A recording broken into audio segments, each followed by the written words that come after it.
Connected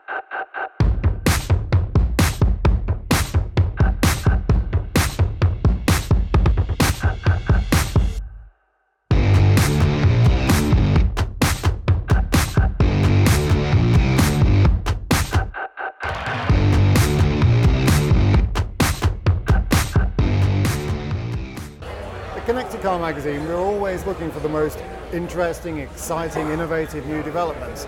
Here at CES 2018, more than one person has said we should come and talk to Autoliv, a company, if I'm honest, I didn't know a tremendous amount about. But I'm now talking to Dr. Annika Larsen, who's going to explain a little bit of the background to Autoliv, and then we'll talk about what's happening here at CES this week.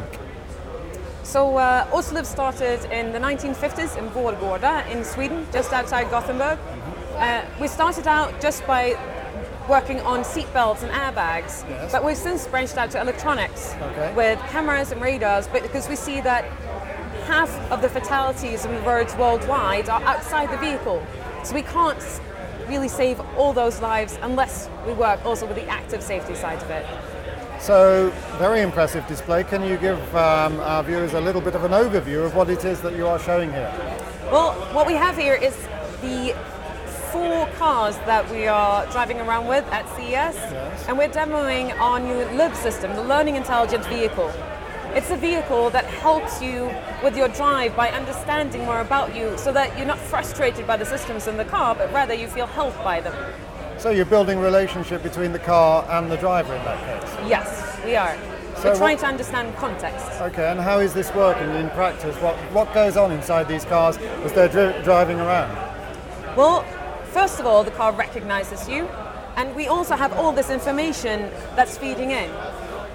We have 4 cars driving around, number 2 is just coming back here.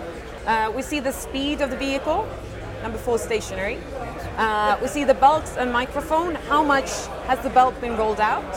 So are you seated in a normal position for you, or are you reaching for something? Okay.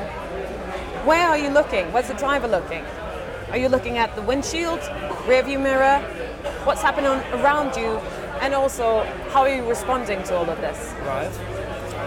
So you must have a whole banks of sensors inside each of these cars. Is it a lot of technology that's already in the cars, or is this new? Parts of it is new, but the newest thing about LIV is really fusing it all together. So it's not about having the driver state sensing with only it and maybe some infotainment systems, but rather to fuse that with the external sensing as well. So if this car sees something and it knows that you would be able to see this through your rearview mirror, but you have not looked into your rearview mirror, it can warn you about it or tell you about it.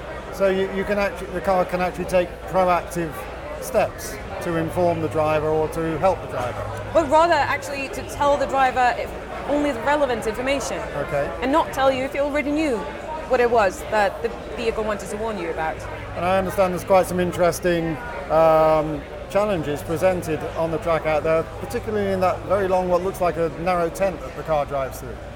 Well, yes, just after the tent we have a motorcycle that comes up behind the driver, and we have about 50%. The car can see that they're looking in their rearview mirror and thus noticing the motorcycle. And then the other 50%, they switch lanes without the car seeing that they actually have checked their mirrors. And then the car will tell them that there's a motorbike behind them. Okay, so presumably Autoliv's customers for this type of technology are the manufacturers themselves, is that correct? Yes. Full automation is not the main idea behind LIV.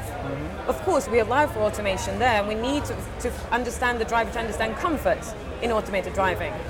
But as long as the system is not capable of driving absolutely everywhere and it's in a consumer vehicle, you will need to be able to resume control, and to do that, the car must actually trust you to be able to do so. And that's why we're talking about two-way trust in this vehicle. It's not just about you trusting the car, it's also about the car trusting you to be able to do the things it cannot do. And if the car really didn't trust the driver, could it ultimately shut itself down? Well, it could call some kind of driver for you, for example.